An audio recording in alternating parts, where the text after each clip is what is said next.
pourquoi Trump, il veut ce dôme de fer?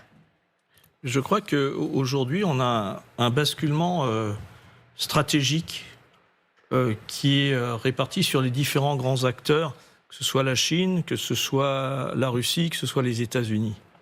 Et qu'aujourd'hui, le rapport n'est plus du tout celui de l'après-guerre.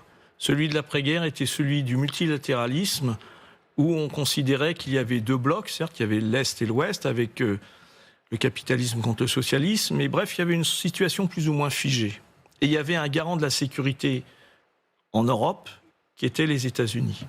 Aujourd'hui, les États-Unis s'inscrivent dans un autre rapport, qui est celui de Westphalie, de 1645, qui est que les États instaurent des rapports de force. Et que la valorisation d'un État, c'est le rapport de force qu'il instaure. Et aujourd'hui, le leader américain n'est plus là pour défendre le monde, il est là pour instaurer sa force pour défendre les États-Unis. Et donc, dans cette cohérence stratégique, les Américains veulent développer cela. Maintenant, on peut y voir aussi quelque chose en arrière-plan, qui n'a pas été dit tout à l'heure. C'est que si Ronald Reagan n'a pas abouti à faire cette guerre des étoiles, on dit souvent, à vérifier parce qu'il y a beaucoup de contestations dans cette interprétation, mais qu'une des causes de l'effondrement de l'Union soviétique a été cette course effrénée de l'armement vers le satellitaire. Ce qu'on pourrait interpréter aujourd'hui avec la déception russe, c'est de se dire on était en train de revenir dans le jeu des affaires internationales pour un dialogue entre enfin les Russes et les Américains. Et aujourd'hui, les Américains, qu'est-ce qu'ils font? Ils sont en train de nous expliquer que, un, ils vont rester le leader du monde, et que deux, ils vont nous entraîner, nous, ils vont nous obliger, nous, les Russes, à rentrer dans cette compétition internationale et interstellaire. Ça veut dire mettre de l'argent, ça veut dire mettre de moyens.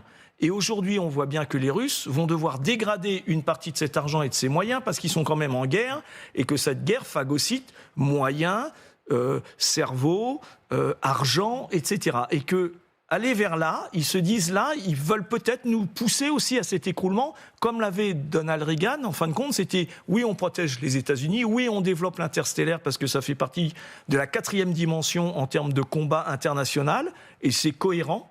Je dirais. Après, il y a toutes les difficultés techniques, scientifiques à l'élaborer. Quoique là, on pourrait penser à une chose aussi, je fais exprès une incise, ce n'est peut-être pas par hasard qu'aujourd'hui, il y a le rapprochement entre Elon Musk et Donald Trump. Oui, oui. Parce que dans ce cadre-là, Elon Musk serait en capacité de dire à Donald Trump, moi, Elon Musk, je vais mettre à votre service, Monsieur le Président, toutes les conditions nécessaires techniques et de recherche et développement à l'aboutissement de cela. Et là, on a une double fusée avec affirmation du pouvoir américain, affirmation de la puissance américaine et le fait que la technologie le rejoigne.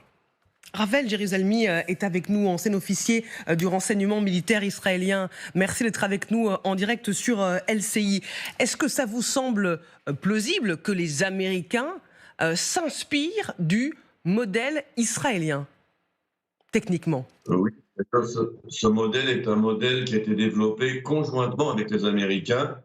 Les Américains ont financé, mais aussi participé à la recherche et au développement technologique du dôme de fer.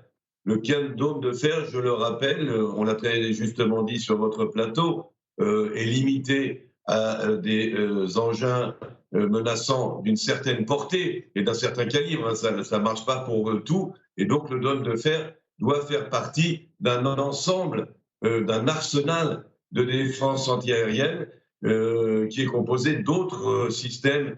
Il y a un système qui est déjà un peu démodé, dont les Américains disposent, qui est le Patriot, qui correspond un petit peu au dôme de fer. Il y a des systèmes que les Israéliens ont empruntés aux Américains dans la guerre récente, surtout contre les Houthis du Yémen, le système THAAD, T-H-A-A-D américain. Il y a donc énormément de possibilités de défense antiaérienne, une panoplie qui, elle, dans son ensemble, peut assurer une défense du territoire américain. À cela, il faut ajouter les moyens cybernétiques et de guerre électronique qui permettent aujourd'hui de déjouer de façon électronique les GPS, par exemple, des missiles qui attaqueraient les États-Unis.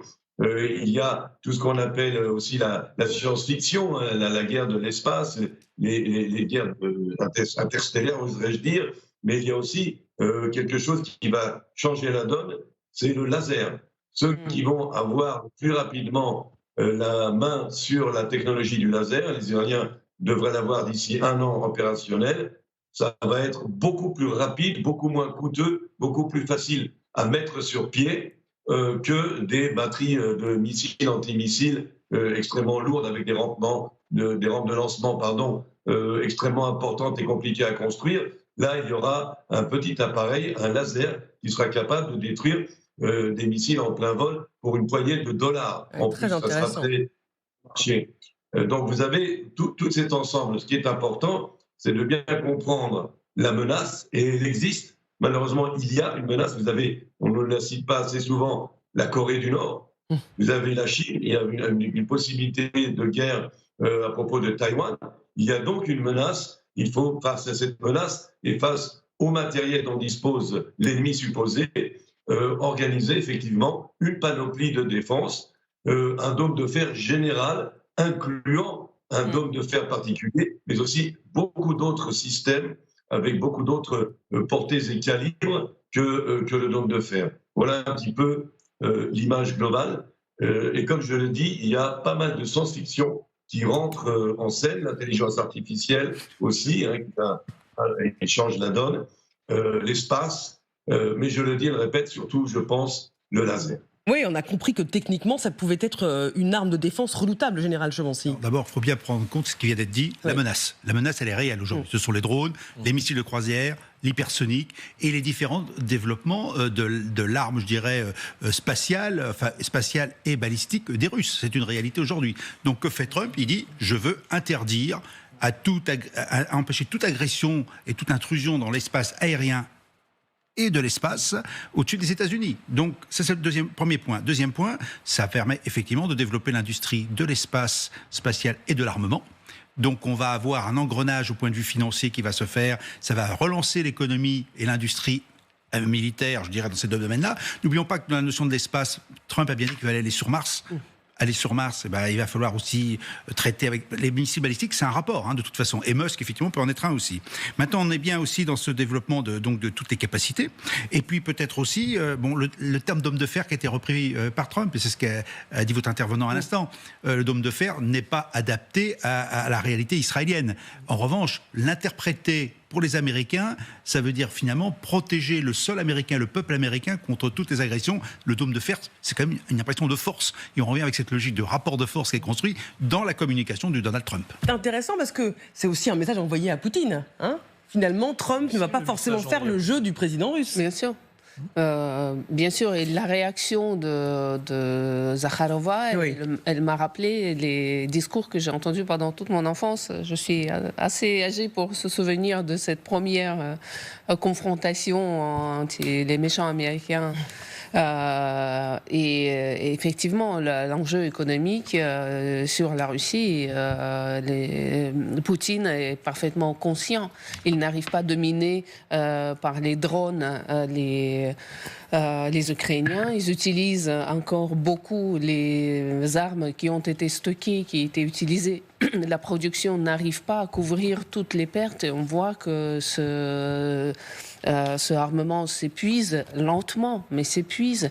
La Russie n'est plus en mesure de produire déjà tout ce qu'elle avait. Et on est dans une autre situation, c'est plus 15 républiques soviétiques, avec par exemple l'industrie aérienne qui était en Ukraine, pour beaucoup, et maintenant c'est la Russie seule, donc plus faible encore. Il faut répondre parce qu'il faut être dans ce clash de deux grands hommes blancs forts et spectaculaires pour faire son effet.